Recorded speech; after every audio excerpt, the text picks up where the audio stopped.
Hello बच्चों, मैं विक्रम जहांगीर आपके सामने आज करंट जी की क्लास लेके आया हूँ। तो अपने करंट जी के देखते हैं आज का जो 2 मई को जो करंट है आज का, उसके बारे में देखते हैं। इसमें अपने को जो पुराना इतिहास के बारे में भी अपने पता लगेगा। तो क्या 2 मई के दिन अपने को क्या हुआ था उसके बारे में, पुराने इतिहास के बारे में जानकारी लेते हैं। तो फर्स्ट अपने देखते हैं 1949 को।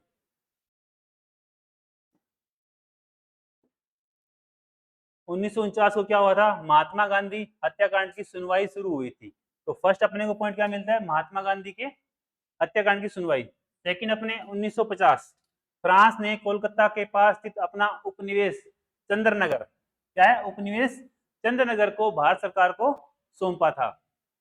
थर्ड में 1959 पहला थर्मोप्लास्टिक प्लांट रिसरा, क्या है प्लांट रिसरा में खुला था। इसके बाद आता है 1998 भारतीय सेना द्वारा बांदीपुरा बाजार में 10.5 लाख चर्च पर कब्जा कर लिया गया था। ठीक है। और उसके बाद में 1952 का एक दुनिया का पहला जेट विमान डी हेविलैंड धूमकेतु फर्स्ट ने लंदन से जोहान्सबर्ग तक अपनी पहली उड़ान भरी थी।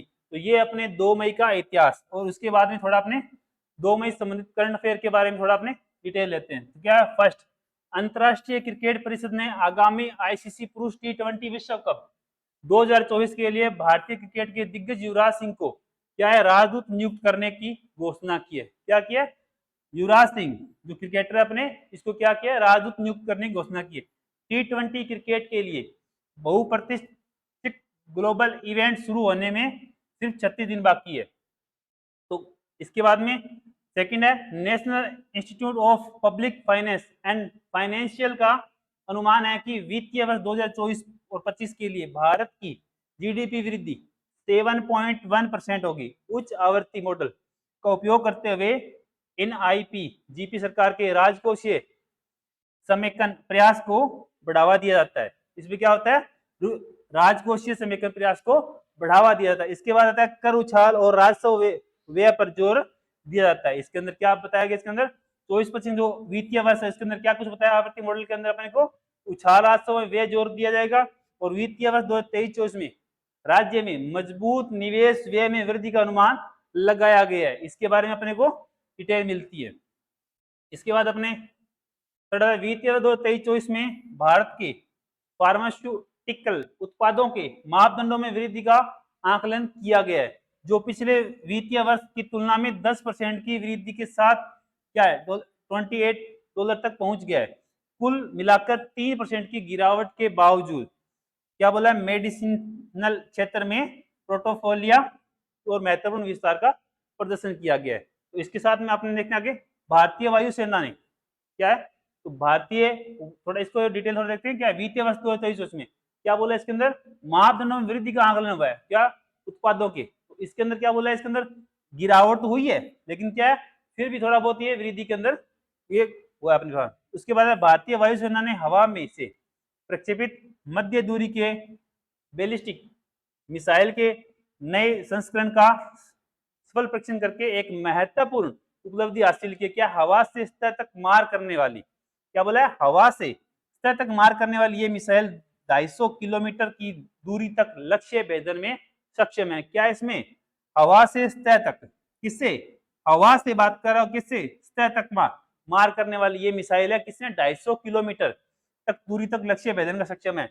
बैलिस्टिक मिसाइलों के प्रक्षेपण के तहत स्ट्रेटेजिक कमांड ने व्यवहारिक क्षमता साबित की। अंडमान और निकोबार द्वीप समूह में भारतीय वायुसेना द्वारा परीक्षण की गई मिसाइल इजराइल मूल, क्या बोला, इजराइल मूल के Crystal Maze 2 air launch ballistic missile है।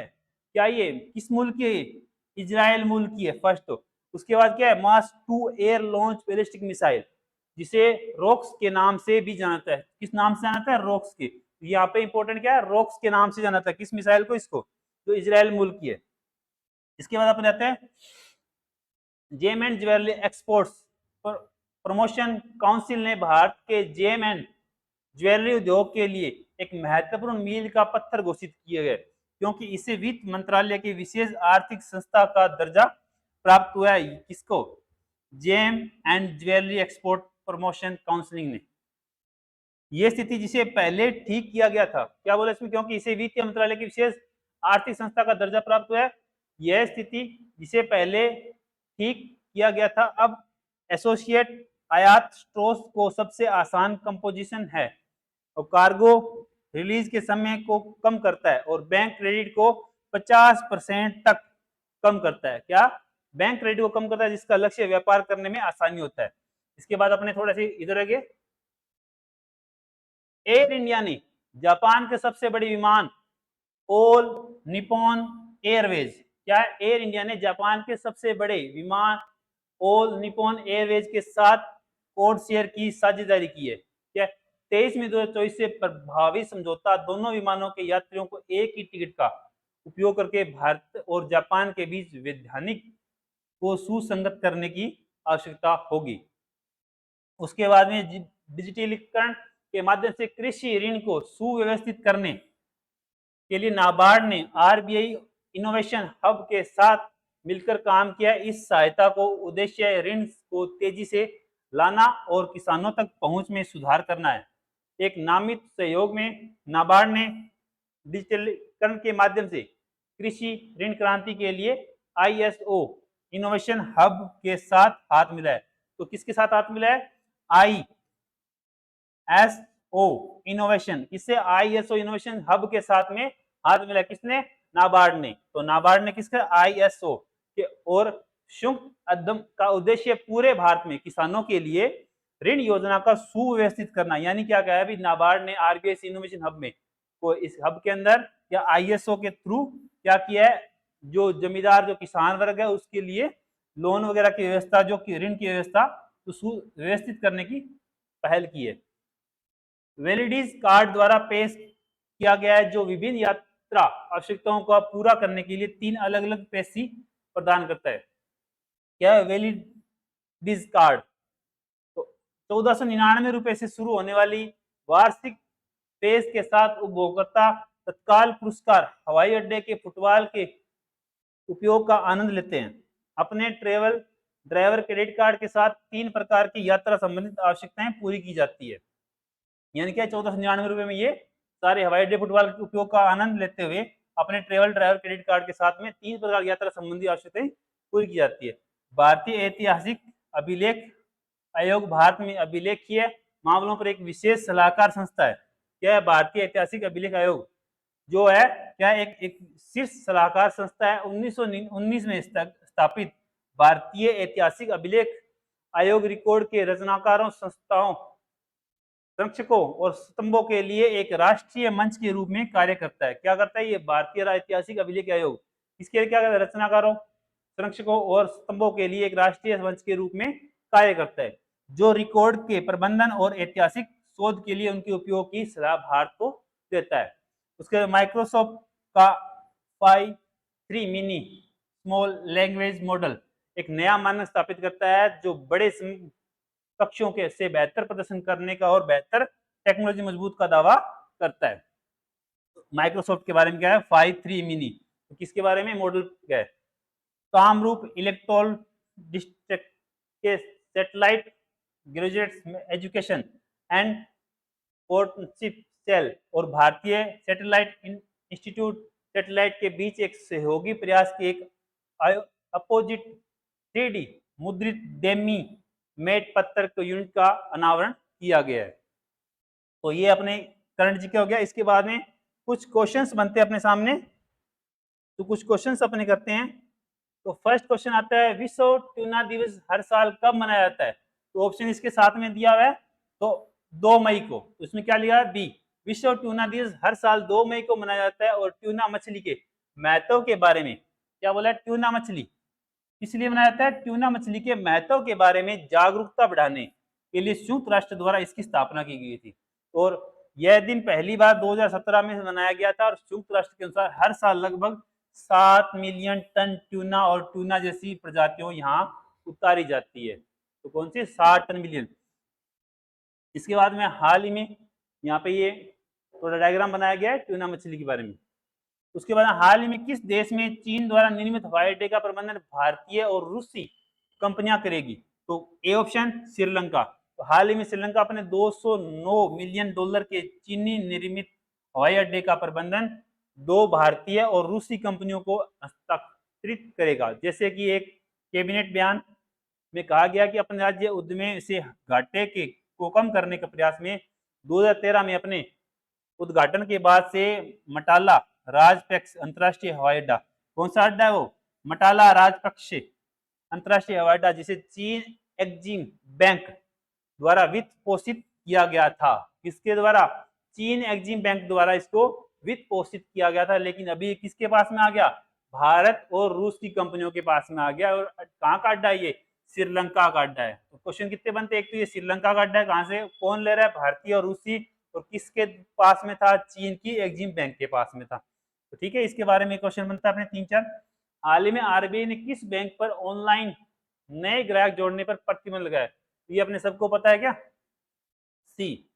तो महिंद्रा, कोटक महिंद्रा बैंक, तो ये एक पेटीएम के बारे में भी चल रहा है थोड़ा इसमें, और अभी कोटक महिंद्रा बैंक भी चल रहा है। हाल ही में भारतीय रिजर्व बैंक के कोटक महिंद्रा बैंक से ऑनलाइन और मोबाइल बैंकिंग चैनलों के माध्यम से नए ग्राहकों को जोड़ना बंद कर दिया है। यानी मोबाइल से, और कोटक महिंद्रा बैंक, तो अब इसके बाद में इसको भारतीय रिजर्व बैंक ने इसको बंद किया है। किससे? चैनलों के माध्यम से नए ग्राहक जोड़ना, नए ग्राहक नहीं जोड़ सकता। और तत्काल प्रभाव से नए क्रेडिट कार्ड जारी करने पर भी रोक लगा दी है। मार्च के अंत तक कोटक महिंद्रा बैंक के 59.54 लाख क्रेडिट कार्ड जारी किए हैं। यानी जितने क्रेडिट कार्ड उसके बाद नए जो जारी करेंगे उस पर रोक लगी है, नए जारी नहीं कर सकता। तो ये कोटक महिंद्रा बैंक का अपने लोगो वगैरह आपको दिख गया। हाल ही में कौन सी कंपनी फीफा विश्व कप की प्रायोजक कंपनी है? किसकी? फीफा विश्व कप की। तो सी ऑप्शन, अरामको।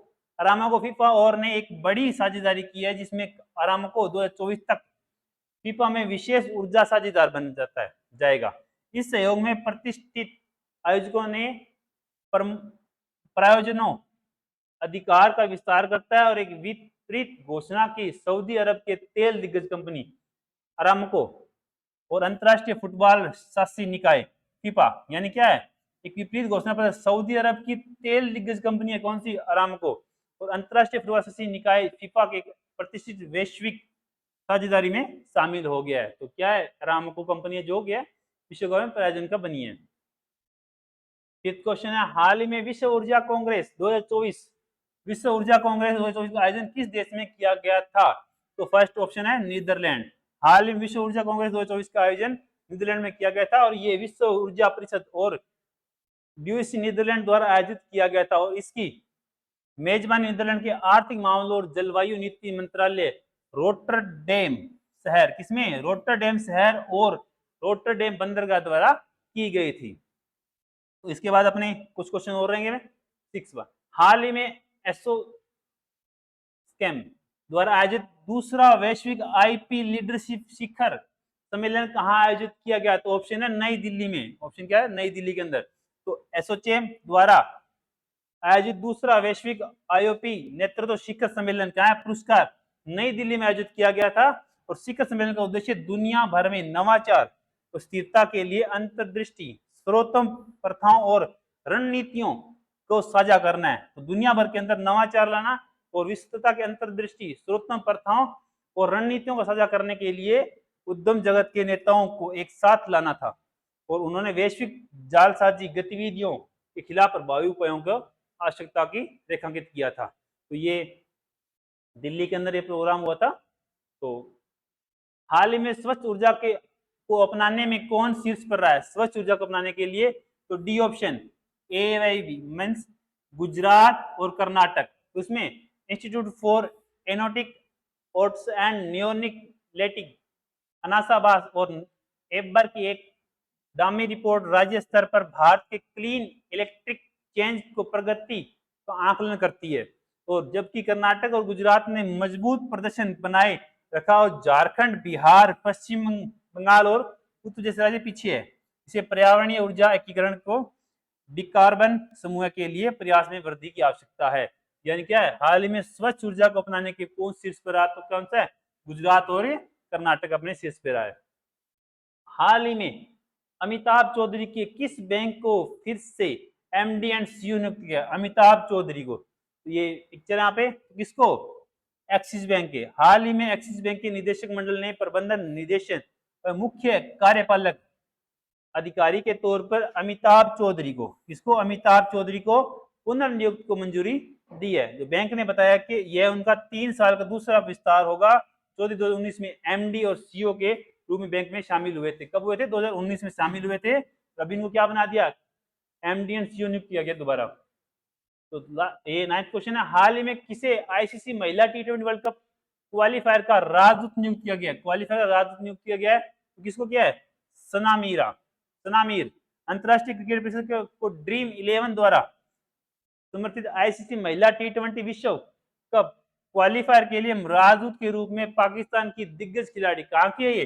पाकिस्तान की है। और खिलाड़ी सना मीर को घोषणा करते हुए खुशी हो रही है कि सना, जिन्होंने 226 अंतरराष्ट्रीय मैचों में अपने देश का प्रतिनिधित्व किया और कप्तान के रूप में 137 2 सप्ताह तक चलने वाले टूर्नामेंटों में भाग लेने वाली 10 टीमों और उनके खिलाड़ियों पर कड़ी नजर रखेगी।